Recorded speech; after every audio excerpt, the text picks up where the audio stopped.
Welcome to the deep dive. So you've given us quite a stack of sources today, and they seem to circle around some really interesting writing by Chuck Klosterman. Yeah, focusing on his takes on pop culture, music, authenticity. Basically, what does it mean to be real anymore? Exactly. It looks like we're going on a bit of a journey into how we perceive artists, their work, even politics, all through these lenses of like coolness or authenticity. And maybe the trickiest one, how we handle things when they're meant completely literally, or when we think they are. Right. So our mission here is to unpack all this material you've shared, the stories, the arguments, the weird connections Klosterman To makes. pull out the most insightful bits, try to understand why some things strike him as ridiculous, some profound, and, well, a lot of it just odd. Okay, let's dig in. Where do we start with this pile? Well, the sources kick off with something maybe a little unexpected. A survey about patriotism and blind dates. A blind date survey. Okay, how does that connect? It sets up this scenario. You get a hypothetical choice for a blind date. Option 1, attractive and successful. Option 2, attractive, successful, and extremely patriotic. Ah, I see. And the finding was? Overwhelmingly, people chose option 1. The patriotism part was seen as a downside, a negative. Really? Like, how negative? The source puts it on par with stuff like regularly listening to Cat Stevens or loves Robin Williams movies.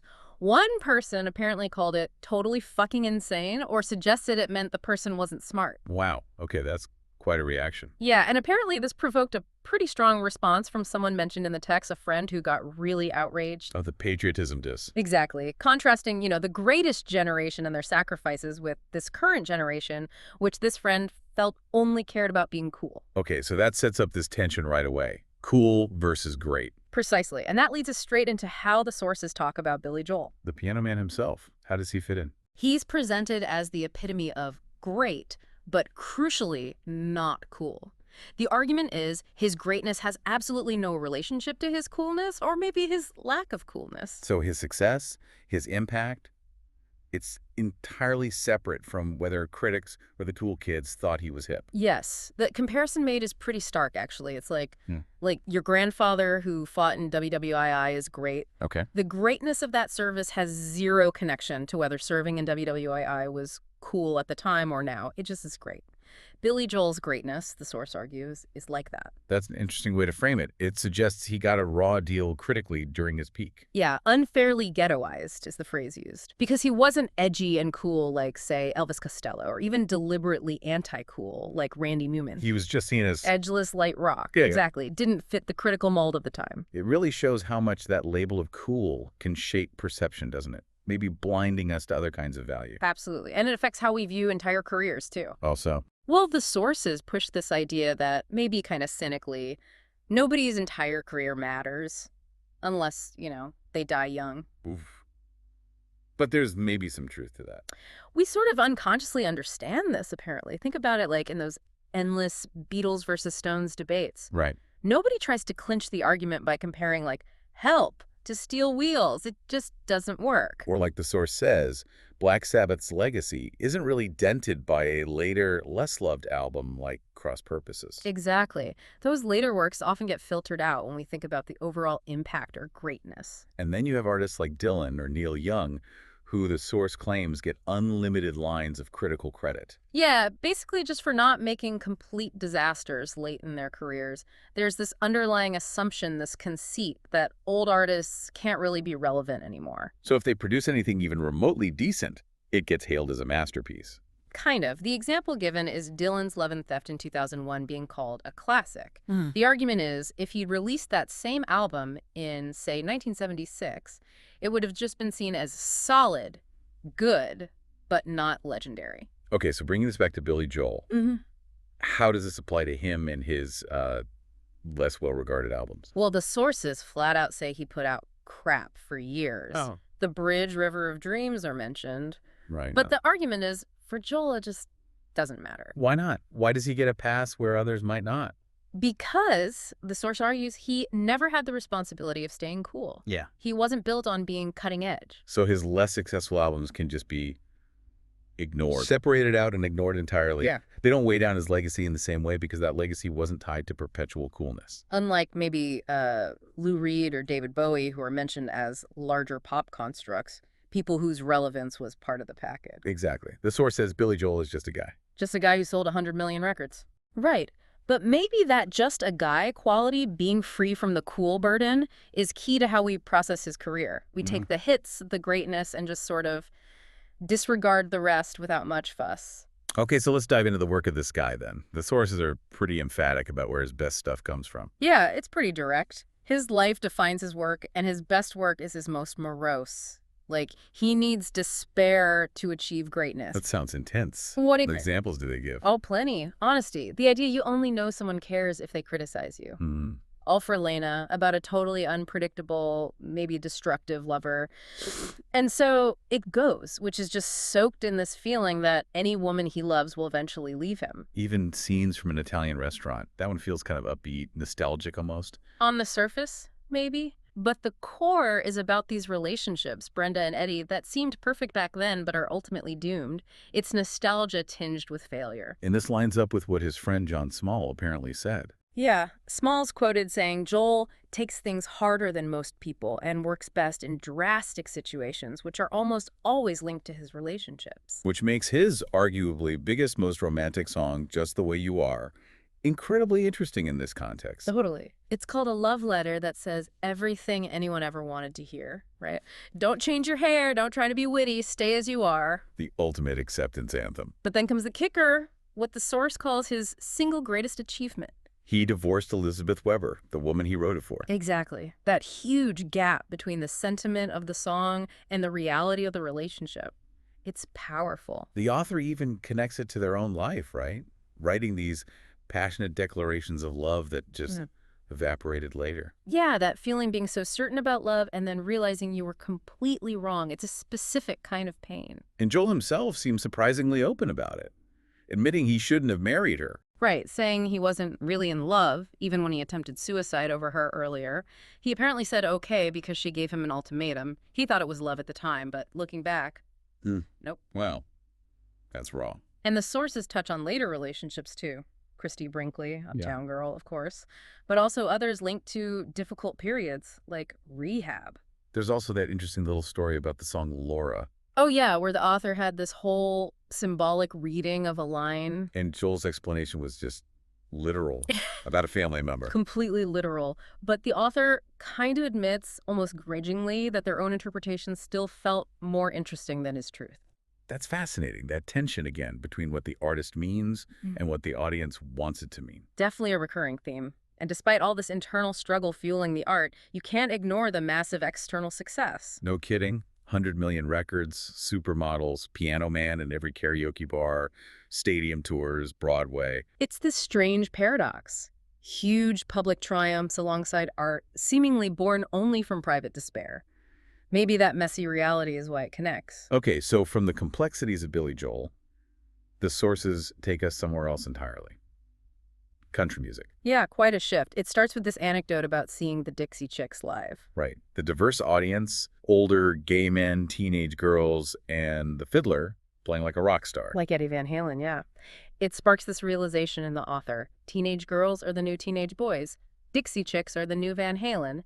And maybe a bit dramatically, country music is awesome. Followed by a pretty bold claim. Oh, yeah.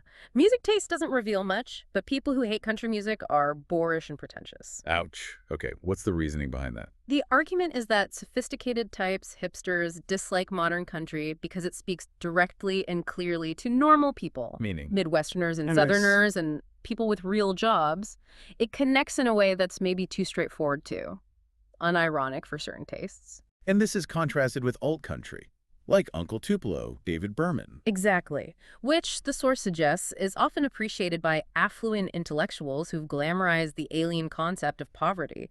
It even quotes Berman basically saying alt country can be just as fake as mainstream country, just fetishizing a different kind of authenticity. So the argument is that mainstream country, Walmart country, as Berman apparently called it, actually meets the real needs of its listeners more directly. That's the idea. What one group sees as simplistic, another sees as a genuine reflection of their lives. And this ties into the specific details in country songs, doesn't it? Like the Trisha Yearwood example. Yeah, she's in love with the boy, mentioning Tasty Freeze. The source argues this isn't just a random brand name. It has meaning. Symbolic meaning, yeah. Tasty freezes are these iconic spots in the rural Midwest representing isolation maybe, but also community hubs, oases. So mentioning it instantly grounds the song in a specific, recognizable reality for that audience. Year would perfectly describe the teenage experience of someone they know in real life. But there's an even simpler reason given for country's success, right? Something about literal understanding. Yes, and this connects back to that theme we keep seeing. Modern country is simply easy to understand. Literally, you can hear the words. You can actually make out the lyrics clearly. Easily heard and immediately contextualized, even when a person casually hears them one time. And this is presented as something obvious that sophisticated listeners pretend isn't important. Why would they deny that? Because, the argument goes, academics and rock critics tend to downplay lyrics. They see them as secondary to the music, not real poetry, just sounds to fit a melody. Unless the lyrics are deliberately complex or clever. Right. They only value lyrics when they're difficult. Think jokes about not understanding Geddy Lee, but clearly sung, understandable lyrics, dismissed by the elites. While normal people, the source argues, They want to hear what artists are saying. The voice, the words, that's the core identity of the song for many listeners. so clarity becomes a huge asset. Absolutely. Examples given include Eminem. His precise enunciation lets people immediately get what he's about, which helps him connect with blue-collar Americans. And Morrissey, that seems like a different vibe. Different vibe, same principle, apparently. He resonates with Latino teens, the source claims, because he sings about universal stuff, loneliness, alienation, but in this incredibly direct, weirdly literal, oddly literal, super clear way. You always know exactly what he's feeling or thinking. You can always hear every thought, which lets you get close to him. No ambiguity. So the takeaway is, lyrics matter, maybe more than critics admit. And country music's strength is often its directness, its word-based nature. Yeah, words are far more effective than pianos or guitars for reaching a mass audience, clearly. Moby might be a sonic wizard, but Toby Keith has more middle-class importance because his message is unmistakable. Like, should have been a cowboy. Exactly. You can't deconstruct its message. He literally wants to be a cowboy. Even if the cowboys he mentions are fictional ones. That's the point. They're the fake cowboys from TV and movies, but they're the aspirational ones, the only ones he and most of America ever really connected with or wanted to be. So it's about a different kind of dream. Not arty or metaphorical, but simpler. Yeah, either totally imaginary, like Keith's cowboy fantasy, or staunchly practical, like the girl in the Trisha Yearwood song just wanting to get married. People want life less complicated, with only one meaning. And artists like Garth Brooks or Shania Twain tap into that incredibly effectively. The sources, they sell more, not necessarily because they're more musically talented, but because they're simply better at expressing the human condition for a huge audience. They understand more people. That focus on direct expression and audience connection leads us right into the performance of authenticity, doesn't it? And Oh. Britney Spears. Oh, yeah. The source recounts this interview experience with her that sounds pretty intense. Long wait, drama over a photo shoot. Yeah, apparently about her wanting to be pantless, with publicists and family involved.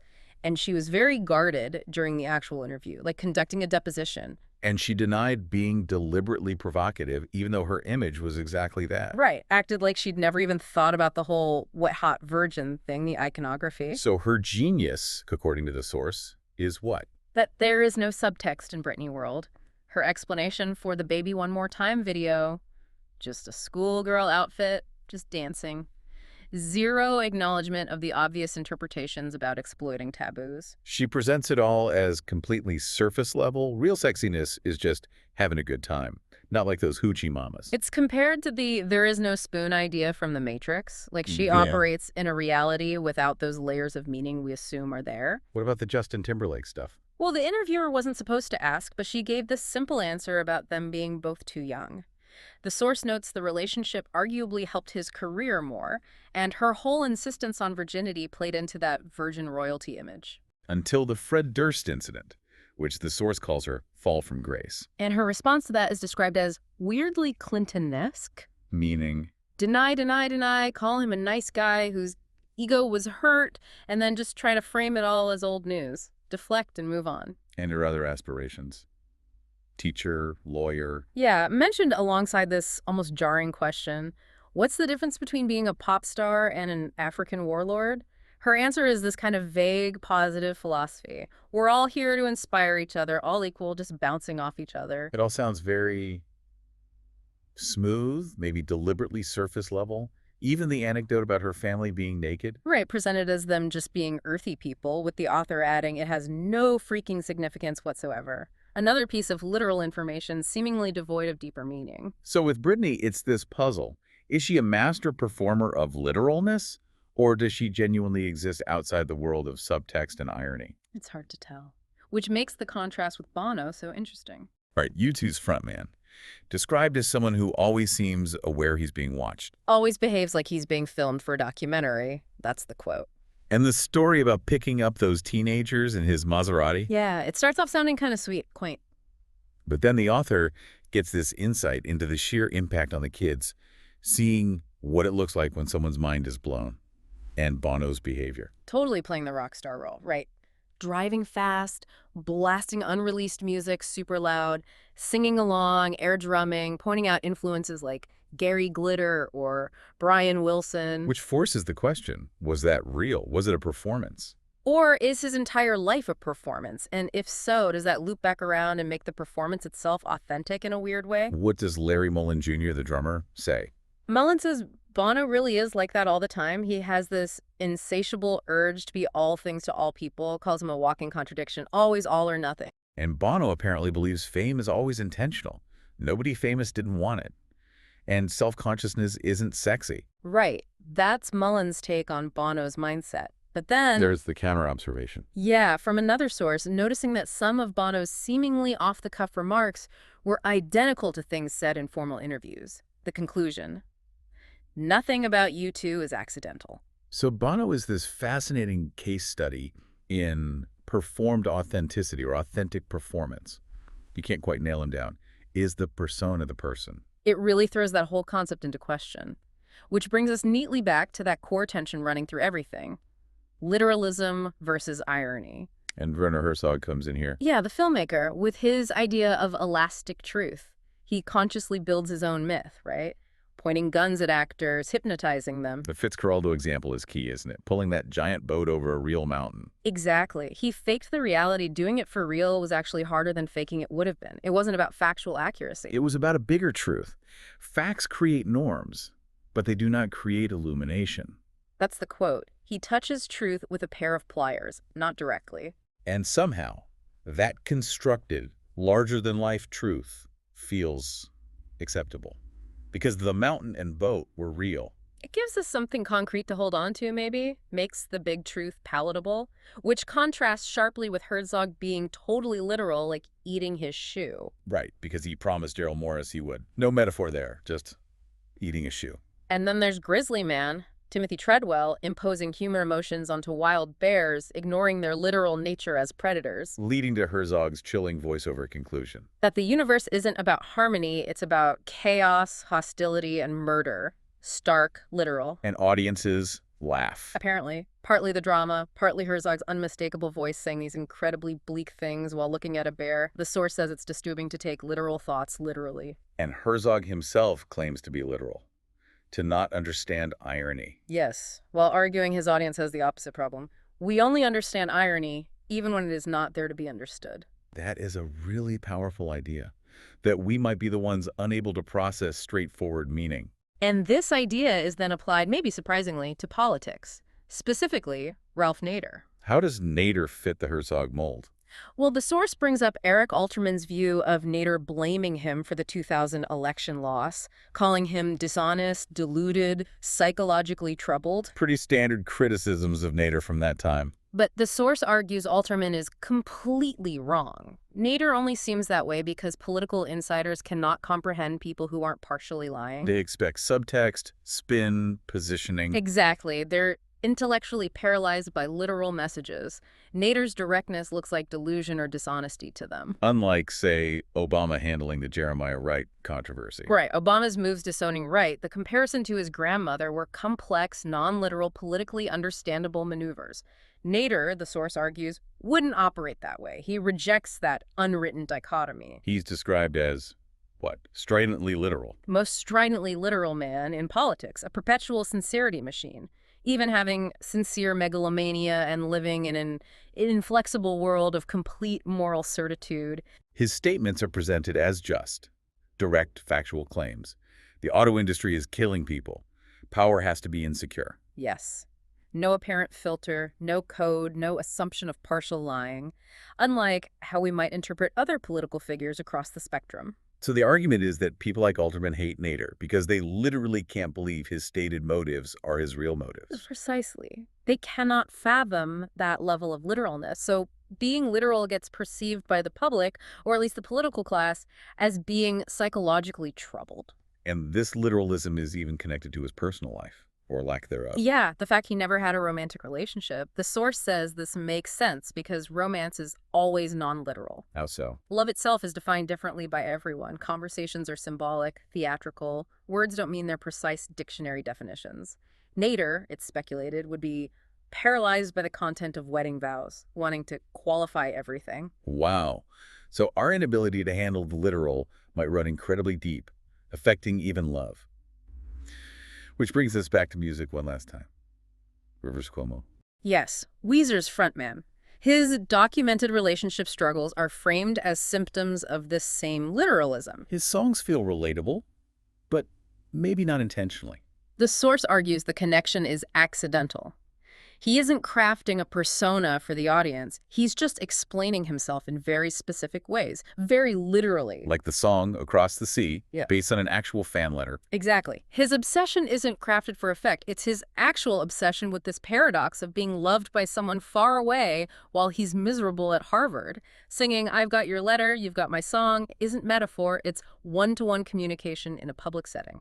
So analyzing Weezer lyrics isn't like analyzing other artists. According to this view, no, it's not music criticism. It's direct psychologically profiling Cuomo because he's not creating something separate from himself. He is the text. The only thing that can be deconstructed is the person himself. Because it's literal, there's nothing to deconstruct in the usual sense. Right. People want artists to be creating for them, maybe hiding their true selves. They want to judge the sincerity by assuming the message isn't just the message. If it's purely literal, the interpretive game is already over. Which loops back to David Foster Wallace and irony. Yeah, Wallace talking about the default assumption that I don't really mean what I'm saying and how asking what someone really means feels totally banal because we expect hidden layers. But the author here thinks it's gone even further now. Yes.